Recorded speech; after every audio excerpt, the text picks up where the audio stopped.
Hello, everyone, and thank you so much for joining us today for our ABLE Best Practices for Working Age Adults that is hosted by the ABLE National Resource Center.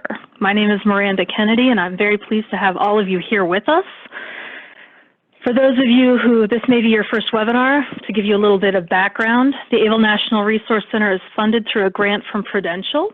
And if we go to the next slide, this is a little bit of information about who we are as a center.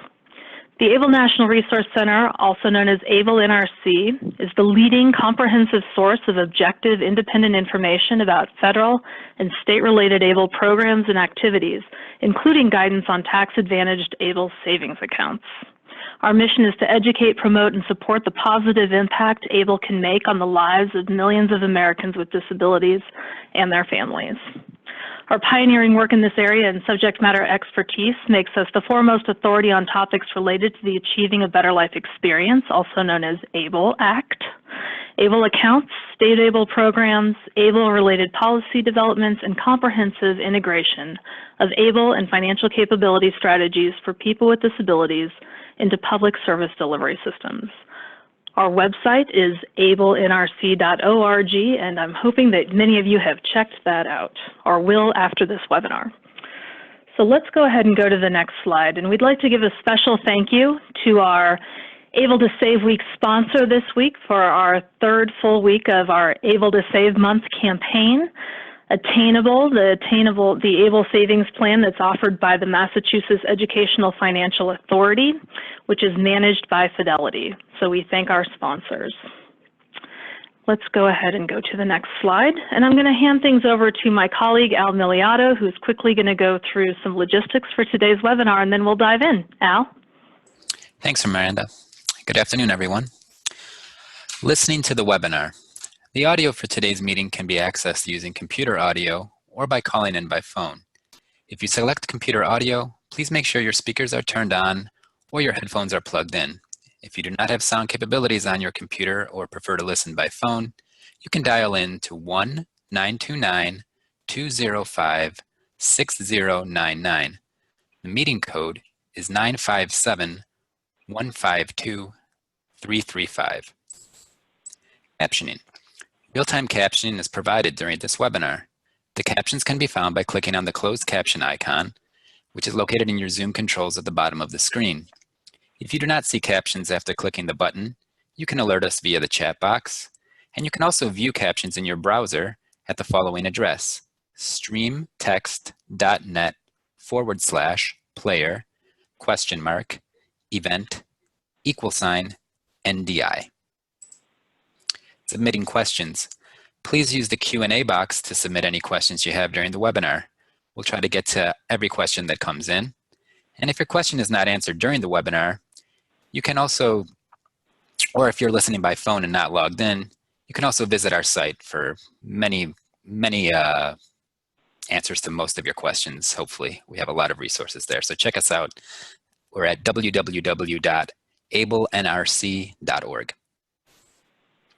Technical assistance. If you experience any technical difficulties during the webinar, use the chat box to send me a message, or you can email me directly, and my email address is amilioto@ablenrc.org. Please note the webinar is being recorded and the materials will be placed on the ABLE National Resource Center website, along with all of our ABLE webinars at ablenrc.org/resources/webinars. And with that, I'll turn things over to Miranda. Great, thank you, Al.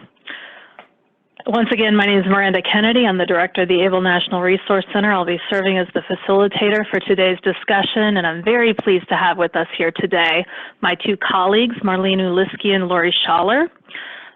They serve as subject matter experts for us here at the ABLE National Resource Center and with our parent organization, the National Disability Institute, where they are managers of financial empowerment and incredibly knowledgeable about disability benefits, all of the ins and outs, and ABLE accounts, They devote many, many hours of their days researching and problem solving and coming up with great solutions. So they're a wonderful resource for us to have here with us today. We also have 2 ABLE account owners who are working age individuals, one of whom is also a part-time student in working age individuals. So we're very pleased to have with us Hector Ramirez and Shane Wegner. They are 2 of our 2019 ABLE National Resource Center ambassadors, and they give us a lot of insights into, moving forward as ABLE account owners, the strategies they're using, and so forth. And we're really happy to be able to share their experience and devote some time today to hearing their stories as working age individuals who have ABLE accounts. Before we move forward and I tell you a little bit about our agenda, I do want to note that hopefully as you came in, you downloaded the PowerPoint for today. If you did not, it will be located in the chat box, the link to download that PowerPoint and print it off. The reason I mention that is because if you've been here with us before earlier this month, you know by now we break a lot of PowerPoint rules. We really do want to have structured information for you. Much of it is on those slides. The hope is that you don't have to furiously take a lot of notes or listen to this again. You can print that off and take it with you. Much of the technical information that myself, Lori, and Marlene will be speaking to will be written down on the slides along with resources and links for you to use. So please print this off or save it electronically to your files. And Hector and Shane will not be have a lot of narrative on their slides, but they'll be speaking a little more extemporaneously about their experience too. So we'll have a little bit of everything here. All right, let's go ahead and dive into the next slide, which is going to tell us a little bit about what our agenda is today. We're going to cover briefly what is Able to Save Month, in case today is your first time joining us here on this month we're having, this nationwide campaign. Obviously, our topic today is working age individuals. We're going to start off just giving a little context about working age individuals and data on people with disabilities who are working age and poverty. And then move into talking about, Lori will take over talking about about ABLE account contributions, and she and Marlene will talk about key decisions for success. We'll be hearing from our ABLE account owners throughout this, and also ending with how to introduce ABLE to your employer, or if you're an employer joining us, this will be good information for you as well. And for those who are receiving means-tested benefits and working or looking to transition off of those means-tested benefits through employment, we'll talk about how to integrate ABLE into your employment-related service plan to help meet those goals. And of course, we'll be talking throughout about best practices and ending with some great next steps and resources for you. So we've got a packed agenda here over the next hour. Let's go ahead to the next slide and talk about Able to Save Month. Able to Save Month, it's a nationwide grassroots awareness campaign that's taking place throughout this month of August, providing information about achieving a better life experience, or ABLE accounts as they're known, so people with disabilities and their families can become more knowledgeable and really comfortable enough to enroll in the program of their choice.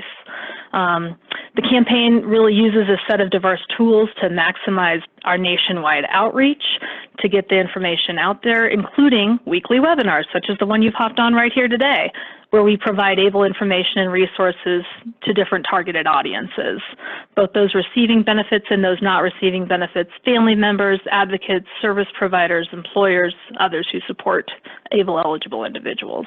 We have one more webinar in our series next Thursday, August 29th. We hope you'll join us on that. We've got the registration link right there for you on the screen, hyperlink to that. And we're going to be talking about celebrating all the ways you're able, announcing the winners from our Able to Save video contest and next steps. So we hope you'll be joining us again next week for that.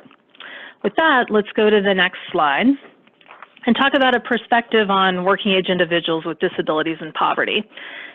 We just wanted to share this one slide to kind of give us a little bit of context, get us on the same page. Many of you may be really familiar with this. Others, this may be new information for you. But just to let you know, here's some data on working age people with disabilities. Americans with disabilities make up an estimated 20% of the U.S. population, or 40 to 57 million people. Many people with disabilities live at or near the poverty level. So 1 in 5 families have a family member with a disability, and of those, 35%, or 22 million working age adults, have a disability. That's individuals between the ages of 16 to 64 for working age. Working age adults with disabilities are twice as likely to live in poverty than those without disabilities, at a rate of 28% versus 13% for those who do not have a disability. And a major cause of poverty among disability beneficiaries is the low rates of employment within that population. So our discussion today, we plan on talking about how ABLE accounts can assist those who are eligible for those ABLE accounts out of that number in supporting employment goals, and can support people with disabilities who are employed either receiving benefits and planning to transition off of those benefits, or who are not receiving benefits at all, and how that can help, how ABLE accounts can help. So with that, I'm going to go ahead and hand things over to my colleague, Lori Schaller, who's going to talk to us about if you're working or wanting to work, why would you save in an ABLE account? Lori? Thank you, Miranda. Next slide. So why save in an ABLE account? If you live or are near the federal poverty level, working and saving in an ABLE account can transform your life. Millions of individuals with disabilities and their families depend on a variety of public benefits for income, health care, food, and housing assistance. There is a resource limit for most means-tested benefits, including benefits like these. Eligible individuals may establish ABLE savings accounts that will largely not affect their eligibility for federally funded means-tested benefits. Next slide.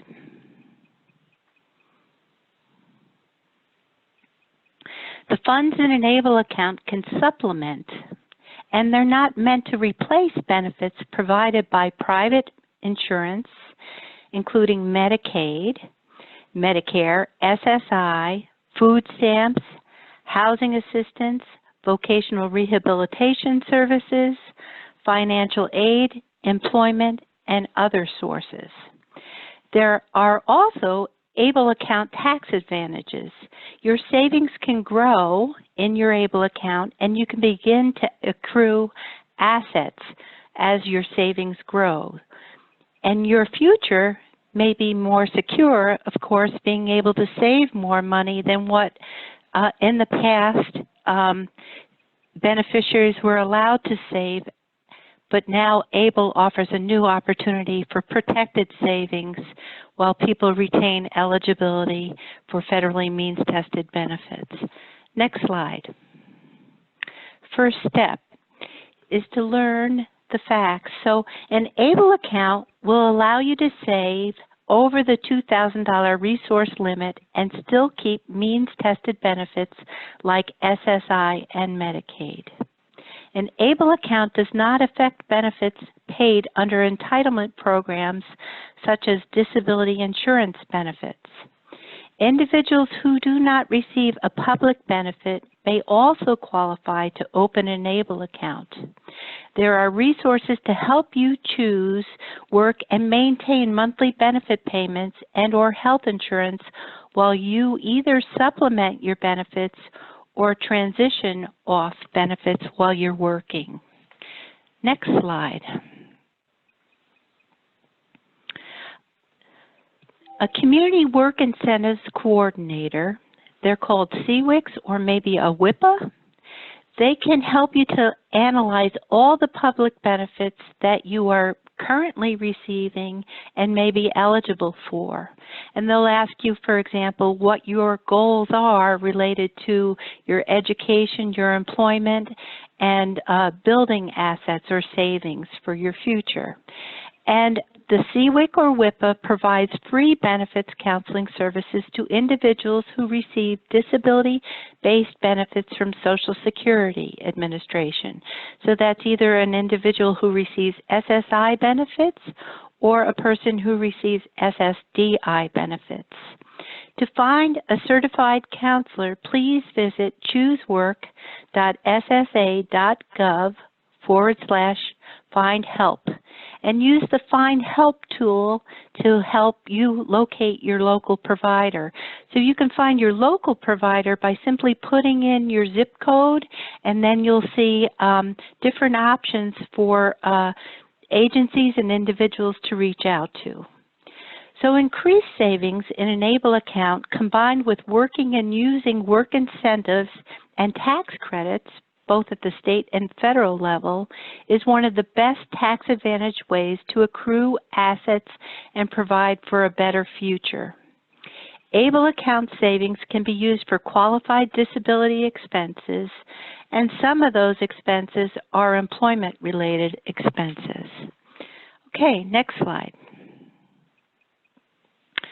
Okay, so qualified disability expenses, or QDEs, fall into 11 broad categories, and they are not restricted to employment-related expenses. But the following QDEs are examples of employment-related expenses that can help an ABLE account owner secure and maintain employment.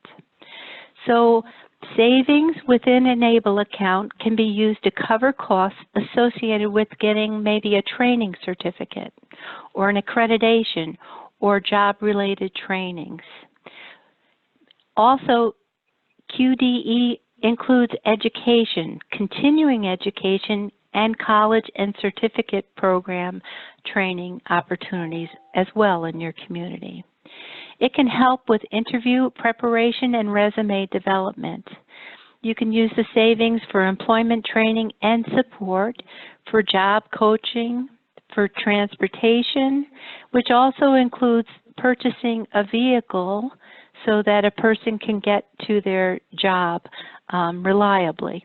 And it also includes assistive technology.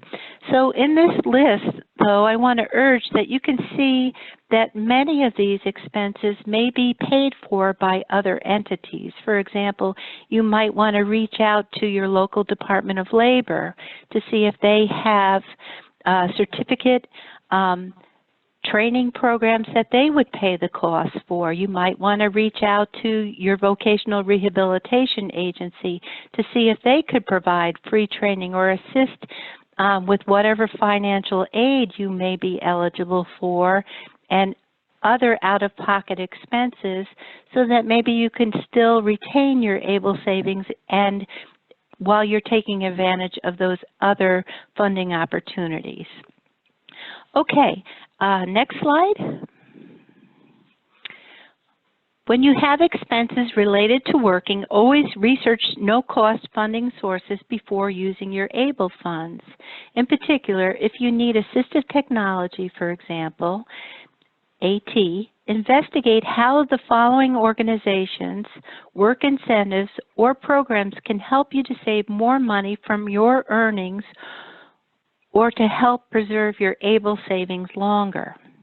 So for example, the Social Security Administration has work incentives specifically around assistive technology, such as impairment-related work expenses, the plan to achieve self-support, property essential for self-support, and that is for individuals who are seeking self-employment to either begin their own business or to expand their business. And that also includes the student earned income exclusion. That work support is one of my very favorite work supports.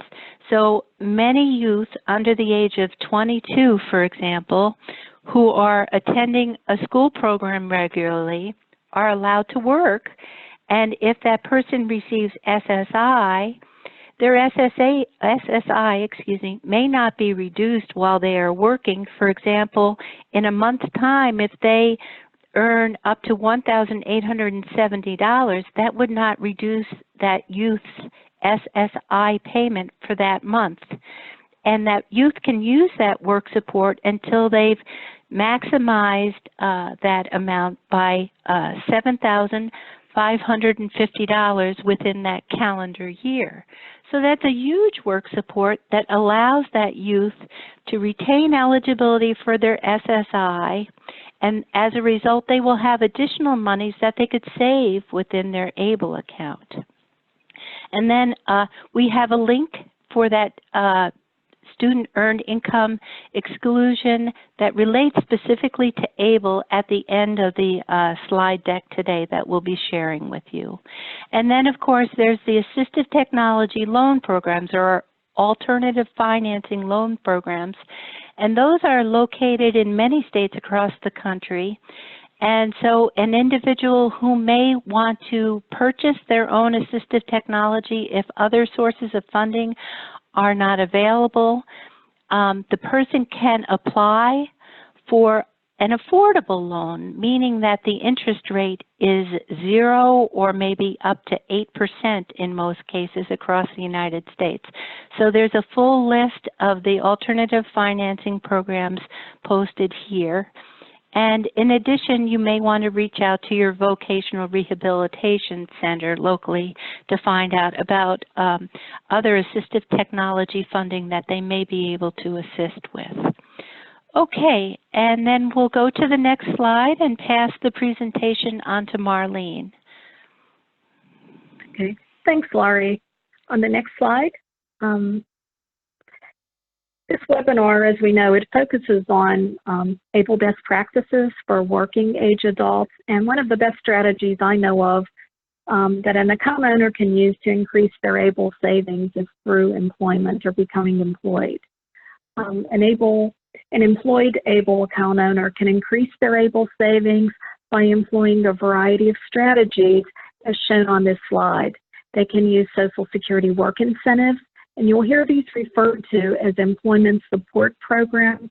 Those two are used interchangeably. Also saving additional earnings from employment under the Able to Work Act, using the Savers Credit, using the federal earned income tax credit, or if your state has a state earned income tax credit, using that, and also by educating third parties, such as an employer or a service provider, about your goals and the value of contributions to your ABLE account. And in just a moment, we'll talk about each of these strategies individually so that you understand them just a little bit better. Okay, on the next slide. Before we talk about each of these strategies, I think we need to talk a little bit about a basic concept, and that's income contributions to an ABLE account. And on this slide, we're talking about contributions by a first party. And when I say first party, that means the ABLE account owner. So an ABLE account owner, it may be someone who is or who is not receiving a disability-based benefit. And earlier in the presentation, we heard Miranda talk about this, saying that someone may be eligible for an ABLE account if they are receiving or if they are not receiving a disability-based benefit from Social Security. And I just wanted to point that out because it's a huge point, because some folks believe that you have to be receiving a disability benefit from Social Security in order to establish an ABLE account, and that's not true. If you have a significant disability, and if you meet the age requirement, the onset of disability must have occurred before age 26, then you would qualify. So on this slide, what we're saying is that earnings, also called earned income, that money can be contributed to an ABLE account by the ABLE account holder or ABLE account owner. And then we're saying, in addition to that, unearned income can be contributed as well. And we gave you some examples of unearned income on this slide. That would be things like alimony or child support, pensions, annuities, Veterans Administration payments, unemployment compensation, and the like. But one of the most important points on this slide, and there's two important points, one of the other most important points is the fact that there's no change in the way means-tested benefit programs and non-means-tested benefit programs count earned or unearned income contributed to an ABLE account. So if you have unearned income, you have earned income. If it's contributed to an ABLE account, there is no change in the way it's counted or considered. An ABLE account, it's not a way to shield income, but it's a wonderful way to increase your resources and build assets. When benefit programs look at income and they look at resources, you have to know that those two things are different, and those terms can't be used interchangeably. So on the next slide, Social Security work incentives can help.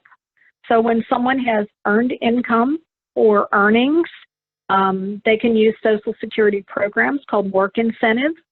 They allow a working beneficiary to supplement their benefits, and they can either transition off benefits, or they can maintain their monthly payments and or their health insurance, their Medicare or Medicaid. Using work incentives provides a beneficiary with an opportunity to save additional money in their ABLE account. Examples of some of the work incentives which can help, and we heard Laurie talk about some of these on a prior slide. It can be a trial work period, impairment-related work expenses, the plan to achieve self-support, or student earned income exclusion, among others. And all of the work incentives can be found in the Social Security Red Book. At the end of this presentation, we provide you with some resources so that you can do some independent research and read up or learn more about everything we're talking about. And one of the links is to the Social Security Red Book, which you can find online. And you can also download a hard copy if you choose to do that. We also heard Laurie talk about certified work incentive counselors. Community work incentive counselors, and they can provide benefits counseling and help you to learn how to use the work incentive. And to find a counselor, you would visit the Choose Work website. And Choose Work website, that actually is a website of Social Security. It's their Ticket to Work website. But if you are not using a Ticket to Work, you can still use the work incentives, and you can still work at whichever level you choose. And that website will provide you with additional information on the work incentives in addition to finding a CWIC to help you. You would just use that Find Help tool and you would locate a provider just using that. Okay, on the next slide, income contributions to an ABLE account third party. So in addition to ABLE account contributions to an ABLE account by the account owner themselves, contributions can be made by third parties. And what's real significant about this is the fact that contributions do not count as income to a beneficiary who receives a means-tested benefit. Now, when I refer to a third party, I'm talking about family, friends, an employer, a special needs trust, or a pooled trust if they are not counted as a resource by Social Security. And if you want to learn more about that, we did a really great webinar in January of this year on ABLE accounts and special needs trust, and it is posted to our website under the resource link. And a state also can contribute to an ABLE account. Now, a third-party contribution can also be a rollover of a 529 account, and that's a college savings account, or a 529 ABLE account. That is if you decide to move your account from one state to another. Now, you don't ever have to move your account from one state to another, but if you find another program best suited to your needs, you can easily do that.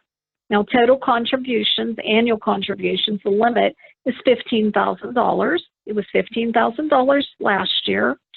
This January, we'll see if that either remains the same or it goes up.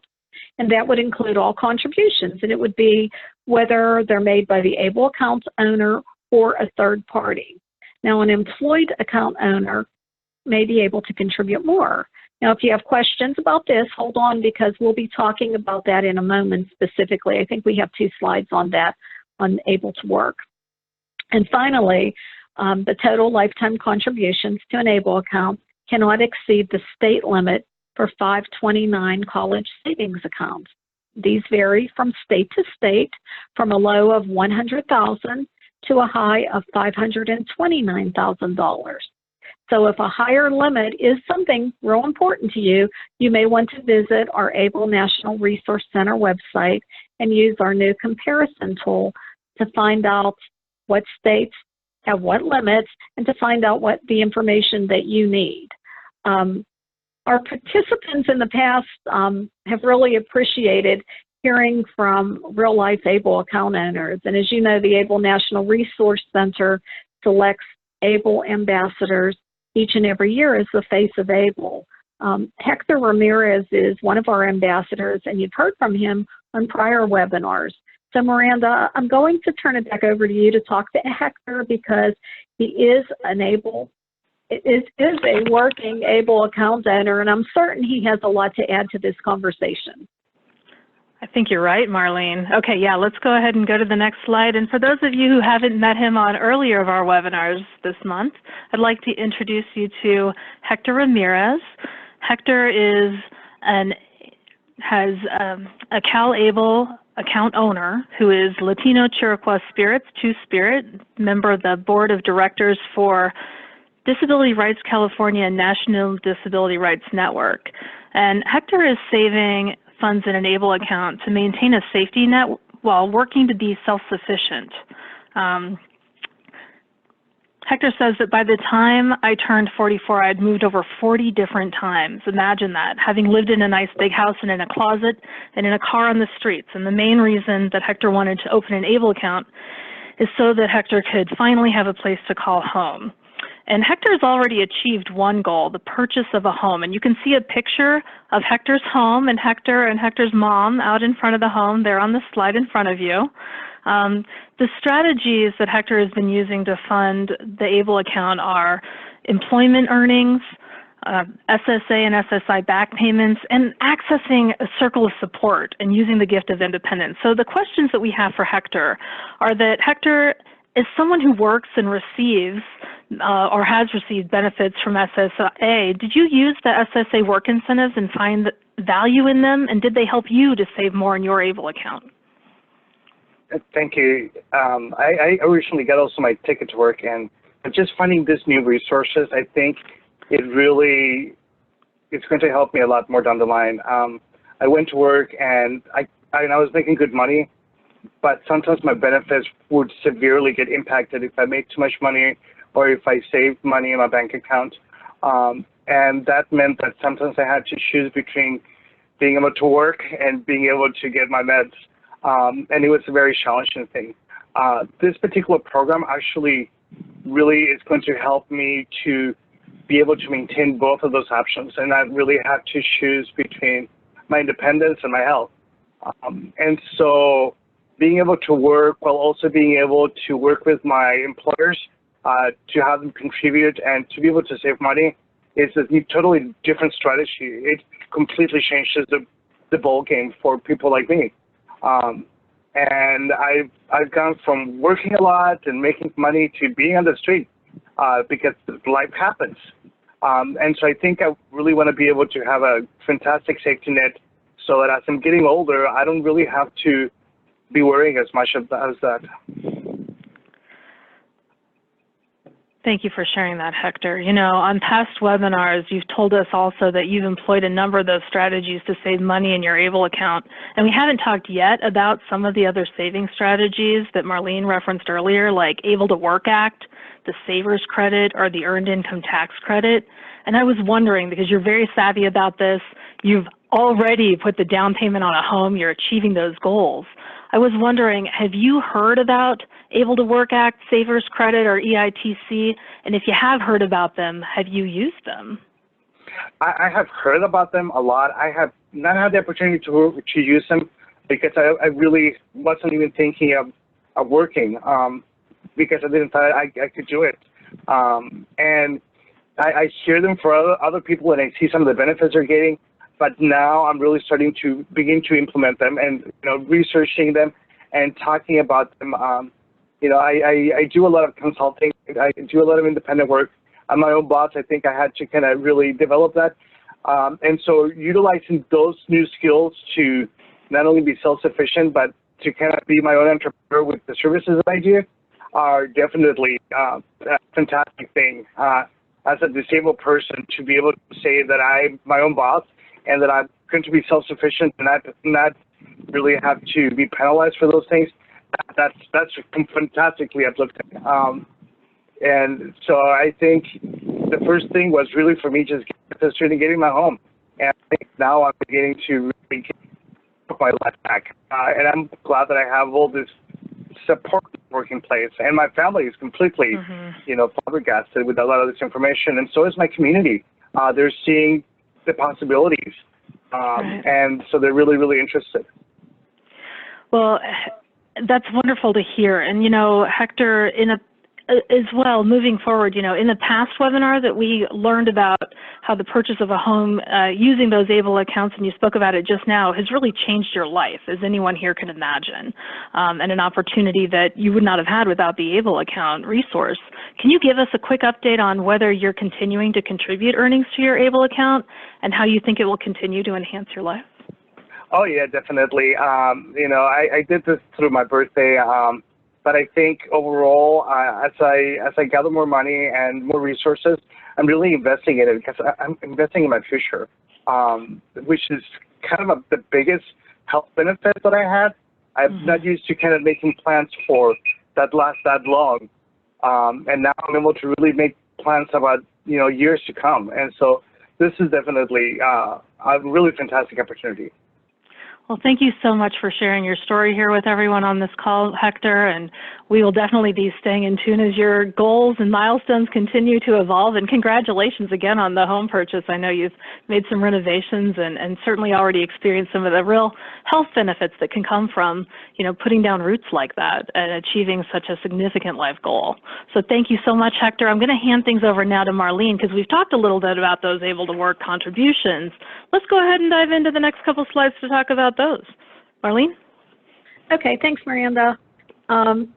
Let's talk a little bit about able to work, and that provision was passed as part of the Tax Cuts and Jobs Act of 2017, and it actually allows certain ABLE account holders who work and to earn income to contribute above and beyond that $15,000 annual contribution limit. A beneficiary is not eligible to make those additional contributions in a calendar year if a contribution was made to a workplace retirement plan on their behalf. And specifically, the Workplace Retirement Acts are identified on this slide. A 401A defined contribution plan, or a 403A or B annuity contract, or a 457B eligible deferred compensation plan. Okay, on the next slide. Okay, on the next slide, if no contributions were made that tax year, then the ABLE account owner can contribute an additional amount over and beyond that $15,000 contribution limit from whichever is less, either their gross income for that taxable year or the amount equal to the federal poverty level for the 48 contiguous states for a one-person household for the year prior to when the contributions were made. And those amounts are shown in the 3 bullet points.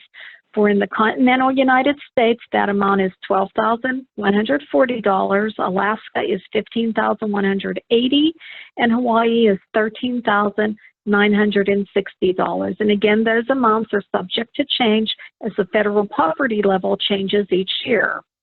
The earnings that are the result of employment, again, they're still counted in terms of earned income or substantial gainful activity and taken into consideration when determining eligibility for certain public benefits. And that's real important to remember, like I emphasized on the prior slide. On the next slide, at this point, I hope that you're beginning to see some of the benefits of an ABLE account when you're working and you're saving in the account. So in addition to all of the other benefits that we've already talked about, I want to talk just briefly about the tax advantages. First of all, that account grows tax-free. We've talked about that on prior webinars. There's no income tax on any growth in the value of your investments or your savings, and you pay no income tax on interest earned so long as the funds are used for qualified disability expenses. If you take the money out of your ABLE account and you don't spend it on a qualified disability expense, you may have to pay income tax on it plus a 10% penalty on the earnings portion of that withdrawal. And if you're more interested in learning more about that and you didn't participate in last Thursday's webinar, I encourage you to go back, print off the slides, and take a look at them. We don't have that webinar posted yet, but we do have the slides posted if you'd like to take a look at that. Some states offer state income tax or other benefits for contributions to an ABLE account established in the contributor's home state. Wisconsin is an exception. If you receive state income tax benefits for investing in an ABLE account, make sure you review your plan's disclosure documents for additional information. If you work, you may qualify for the federal earned income tax credit and also for a state earned income tax credit. If your state has one, I think there's around 29 states or so, plus the District of Columbia, who have a state earned income tax credit. And if you work state earned income in your ABLE account, you may qualify for a saver's credit. So at this point, Miranda, I'm going to turn it back over to you to talk to another ABLE account owner, another working ambassador. I believe he's a law student and he's someone who has a particular interest in taxes. So Miranda, back to you. Thank you so much, Marlene. Yes, our ABLE account owner we're going to speak to next, who's one of our 2019 ABLE ambassadors, is Shane Wegner, and you're correct. So let me give you a quick backstory on Shane before we dive into some details. Shane is actually a Tennessee ABLE account holder who lives in Minnesota and who opened his account in Tennessee before they closed it to out-of-state residents. And he chose Tennessee because at the time it offered the lowest fees and a choice of investments. So taking a look through that, and as an existing account holder, he was allowed to maintain his account thereafter. So some of the things to keep in mind, strategies that Shane is currently using to fund his ABLE account are really employment earnings, as someone who's not receiving any means-tested benefits or any disability benefits. And the goal is really retirement. That's the primary goal, and we'll hear some more about that from Shane as well, who's also very savvy about the tax situation and everything, as you referenced, Marlene. But our questions for Shane is, Shane, you know, you're working as a senior accessibility consultant, and as Marlene mentioned, you're also a part-time student, not just any student, a law student at Mitchell Hamlin Law School, and you've been blind since birth. When you came on board with us as one of our ABLE National Resource Center ambassadors, you told us about some issues you were concerned with related to taxes and differences between 529 accounts and 529A accounts. Can you tell us why these deductions are important to you? Hey, Miranda, thank you. Yeah, being a law student just means I'm a glutton for punishment, really. So the state I'm in, the state of Minnesota, offers a tax deduction for contributions to a 529 account. So that's a college savings account, but it doesn't offer the same deduction for contributions to an ABLE account. Now, because of the new Tax and Jobs Act, we can now roll over funds from a 529 account to an ABLE account. And so I've decided to employ a strategy during the what I call the accumulation phase of my ABLE account to contribute $3,000 to the 529 account, which is the Minnesota tax deduction limit for MFJ filers, married filing jointly filers, of which I am, and then $12,000 to the ABLE account. And then during the withdrawal phase, I'll be able to roll over the 529 funds into the ABLE account. I'll only be able to do it up to the gift tax limit, which is currently $15,000. Who knows what it'll be at the time of the withdrawal phase? But that's the strategy I'm using currently, and it's a little bit of a roundabout way of getting that tax deduction. So I'd really like to see states, mainly my own state, but other states too, give the same tax benefits that they're offering to 529 accounts to ABLE accounts. It just makes sense at this point.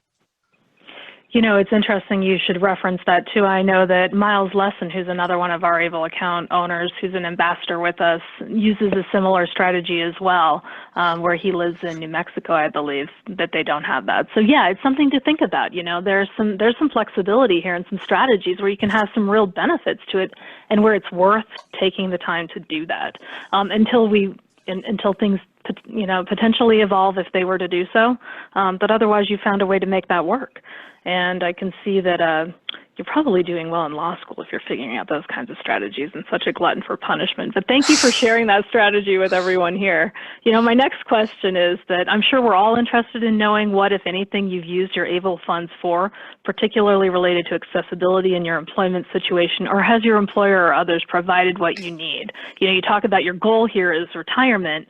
Do you have what you need around employment, and this is used towards that retirement goal? Can you speak a little bit to that? Yeah. So I do have what I need around employment and accessibility, and for me, the real benefits of the ABLE account is that tax-free growth. And so if I start taking money out of the ABLE account, I've lost the benefit of that tax-free growth. So if you put $1 in and take the $1 out, you've not really, well, at least as far as my situation goes, I've not benefited from that tax-free growth unless that dollar has time to earn another dollar while it's in there. So for me, taking money out of the ABLE account doesn't make a lot of sense. That being said, the ABLE account does offer significant flexibility in the future, where, say, for example, an emergency situation to come up, it offers a lot more flexibility than my Roth IRA, for example, or my 401k, or even that 529 account. I have to use it for education expenses if I don't want to roll it over, of which I have plenty, by the way. But yeah, the ABLE account is one of the more flexible withdrawal options I have available to me in an emergency situation. But I haven't had to use that yet, and hopefully I won't need to. Well, and everyone's situation is so unique, but it is helpful, and the reason we share these is, because there are so many different stories, and stories like your own of an individual who you have many of your needs met, but this really does significantly contribute to your future financial stability and empowerment in retirement and what you'll have available for you. And like you mentioned, if anything were to come up, it is very different than other tax vehicles towards retirement in that you can pull that out with more flexibility and less in terms of penalties and such. So thank you so much for sharing your story with us, Shane, and we'll be hearing more from you. We've got a highlight on you coming up later this year for folks to check out in our Achievable newsletter and hear more specifics from you, but we appreciate your time here joining us on this presentation today, Shane. Thanks for having me. And with that, I'm going to hand things over to Lori to talk to us a little bit about that Savers credit we've been talking about. Everybody's been hearing that earlier in today's webinar. So let's dive into that. What is the Savers credit, Lori, and can you tell us a little bit about that? Sure. Thanks, Miranda. So the Savers credit has a formal name with the IRS. That's Retirement Savings Contributions Credit. It is a tax credit which allows qualified taxpayers who make contributions to certain retirement accounts, including the ABLE account, a tax credit which can be deducted from the taxes they owe. The new tax law extends the credit to ABLE account owners who contribute to their own ABLE account and who meet eligibility criteria for the Savers credit. So let's go over that. The person needs to be age 18 or older, not be a full-time student, and these eligibility criteria are set by the IRS. And they need to have a situation that they have not been claimed as a dependent on another person's income tax return. And their adjusted gross income cannot be more than, if they're single status, $31,500, and that extends to filing status single, married filing separately, or qualified widower, or if that person is married filing jointly, then that adjusted gross income cannot be more than $63,000. So I love these tax credits that the IRS offers, and whenever I am working and planning for my taxes for the next spring, I try to utilize as many tax credits as I possibly can because it reduces my tax liability in many cases and allows me to save more money. And that has helped to position our family on firm financial ground. Okay, next slide. The amount of the credit is 50%, 20%, or 10% of that person's contributions to a retirement plan, an IRA, or to an ABLE account. And that amount depends upon the person's adjusted gross income for that household. The percent of your contribution you are allowed to take is reduced as your adjusted gross income increases. So the maximum credit for the Savers credit is $2,000 for an individual or $4,000 for a couple filing jointly. The 529 and 529A rollover contributions into an ABLE account do not qualify. So that's in an instance where a person has established an ABLE account with another ABLE program across the United States, and they roll it over into a new state's ABLE program. That contribution is not tax qualified. And if an individual has a college savings account, a 529 college savings account, if they roll up to $15,000 of that savings into their ABLE account that calendar year, that would not qualify that individual for the Savers credit based upon that contribution. So eligible contributions may be reduced by any recent distribution received from your ABLE account. So the IRS calculates that, and they can see information regarding these ABLE accounts, and they compare it across their records when they receive our income tax forms that we file each year. So this tax credit is not a refundable credit, which means you must owe taxes to use the credit, and the maximum value would be reduced by the taxes you owe down to zero.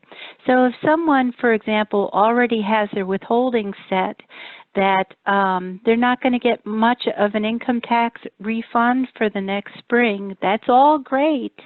But because of this credit, that person may still receive this Savers tax credit as a refund when they file their taxes. And if the Savers credit results in a tax refund, you can save that refund in your ABLE account. And this also applies towards, for example, earned income tax credit too. So any type of income tax refund can be saved within an ABLE account. Okay, next slide. And here we talk about the earned income tax credit. So this is an important boost for many people across the United States. This income tax credit can lift a family up out of poverty. So the earned income tax credit is a tax credit for low to moderate income workers who are age 25 to 64 without children, or are age 18 to 64 with one or more children in that household. To utilize that credit, the person needs to be working. So if you have earnings from work, file and qualify for the earned income tax credit, you can receive up to $6,431 for tax year 2018, $6,318 for tax year 2017, and $6,269 for tax year 2016. So we're listing these dollar amounts because many individuals who have a disability and worked for those years did not realize that they may be eligible for the earned income tax credit for whatever reason, maybe simply because they thought they had to have a child to be eligible for earned income tax credit. That is not the case. So a person can file their taxes anytime now, and we urge you to call 211 to find a local free tax preparation site, or you can go back to your tax preparer and ask them to double check and see if you were eligible for the Earned Income Tax Credit for any of those years, and then you can get a refund for all 3 of those years in addition to filing your taxes for 2019. So you can file for it even though you didn't earn enough to have to file taxes.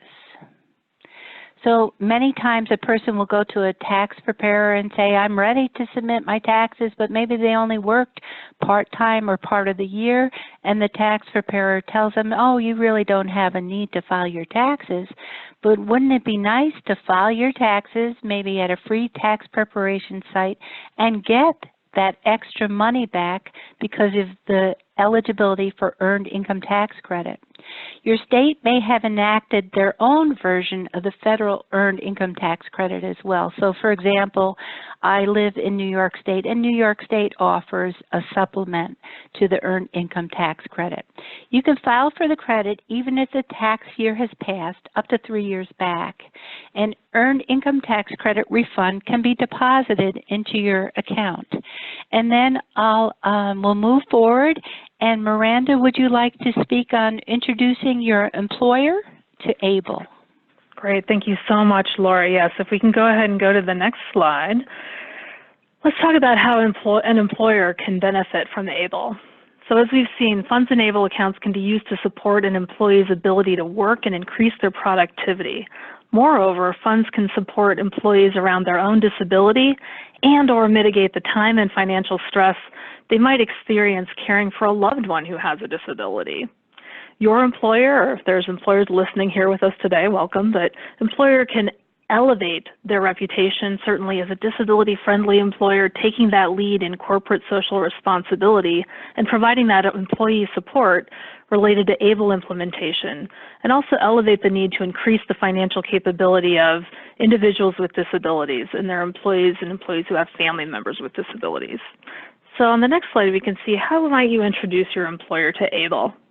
So if you're working and either 1, not receiving any type of benefit, or 2, you're working and you are receiving means tested or any other type of benefit, there's an important role that your employer can play with regards to your ABLE account, and you can help introduce them to that.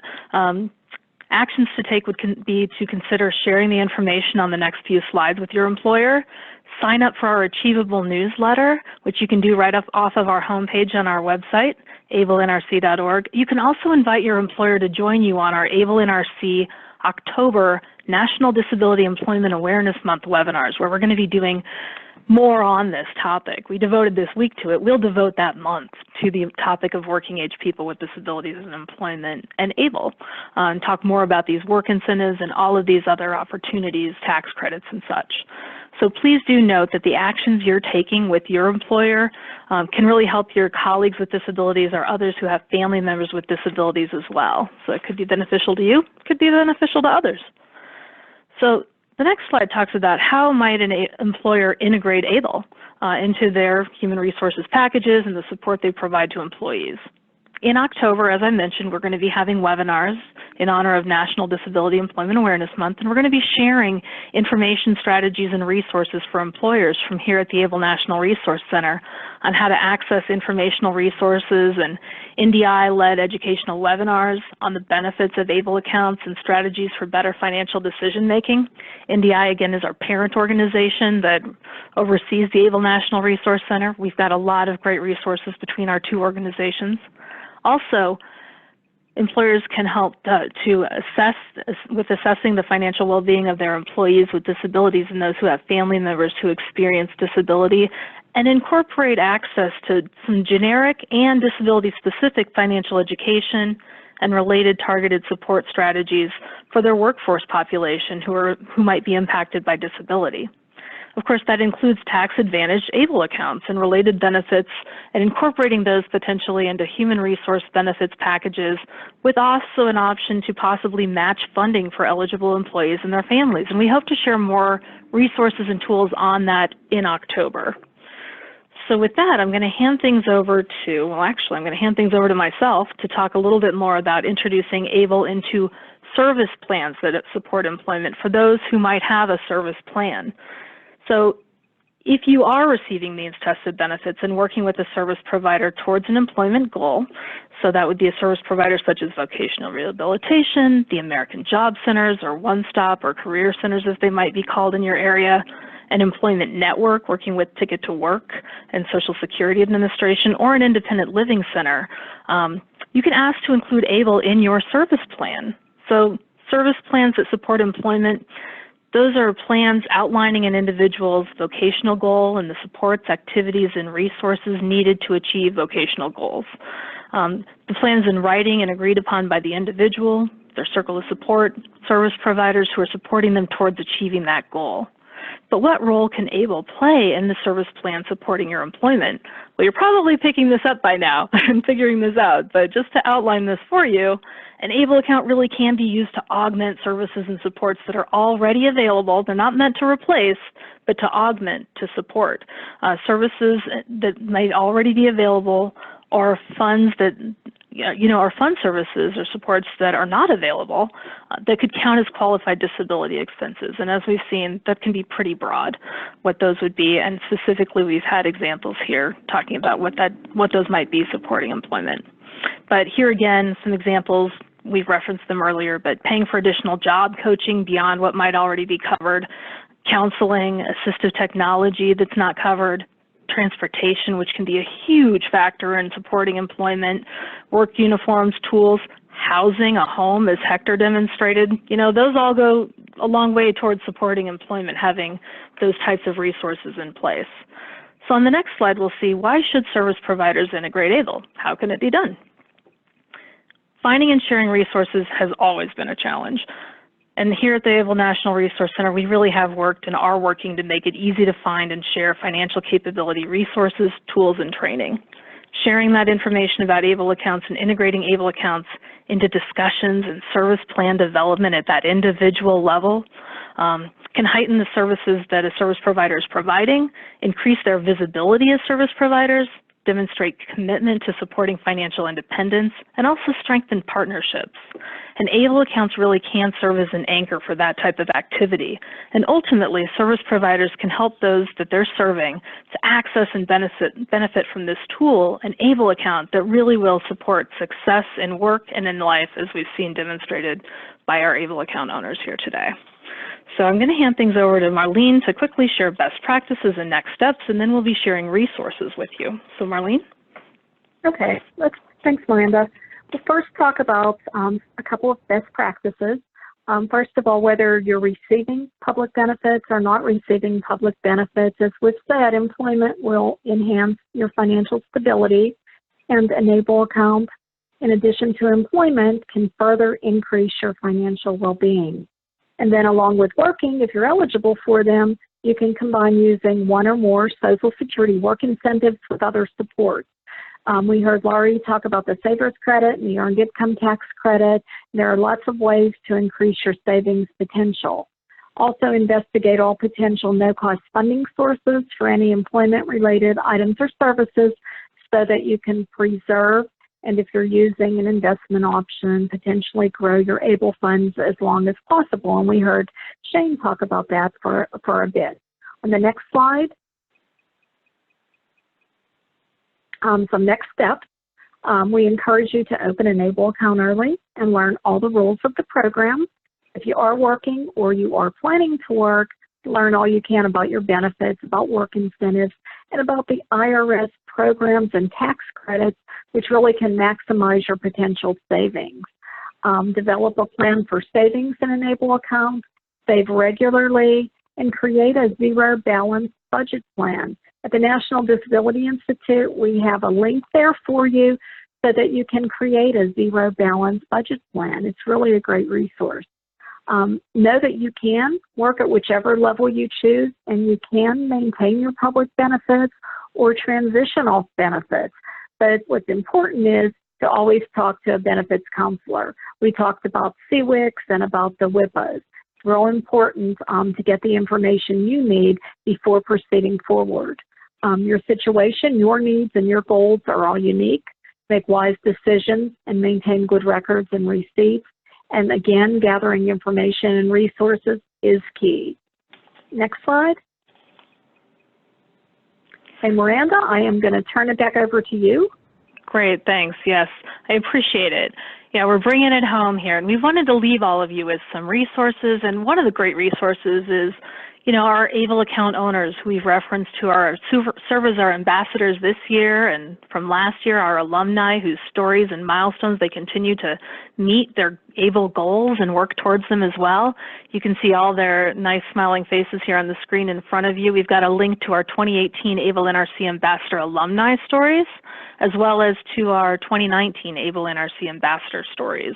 And check those out. We've got a mixture of folks who are working age, who are also family members, and they've got some pretty powerful stories and some great strategies as well that they've been moving forward and living into and sharing with us here at the Resource Center, and that we've been problem solving with them as well. So it's been a great journey, and I think, you know, there's a great number of good stories and examples. How does this turn into action in real people's real lives? How is ABLE meaningful, and what does it do for folks? So take a moment and check some of those stories out. I think it'll be worth your time. Go ahead and go to the next slide, and you'll see here we have two slides worth of resources. I'm not going to go through these resources, but they're pretty self-explanatory by name, and then there's the link right there on the screen. So download this electronically and check those resources out. Most of them are going to link you directly back to our ABLE NRC website, and some of them will reference you to other sites as well. And with that, let's go ahead and, as we're wrapping up here, please do help us spread the word about ABLE accounts. Share information about ABLE accounts with your friends, your family, your community groups. Sign up for our Achievable newsletter. We've got a link right there. If you were to click on it, it's also on our website. You got to scroll down a little bit on the home page, but it'll be there on the left. Sign up for news in our listserv, and that'll get you signed up for our Achievable newsletter as well.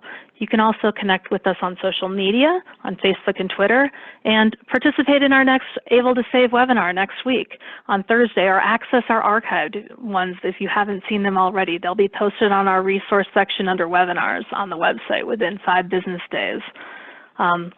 And our website again is www.ablenrc.org. And with that, as we're wrapping up and thanking all of you so much for joining us here today, we'd also like to thank again our Able to Save Week sponsor, which is the Attainable Savings Plan, the ABLE Savings Plan that's offered by the Massachusetts Educational Financing Authority and managed by Fidelity.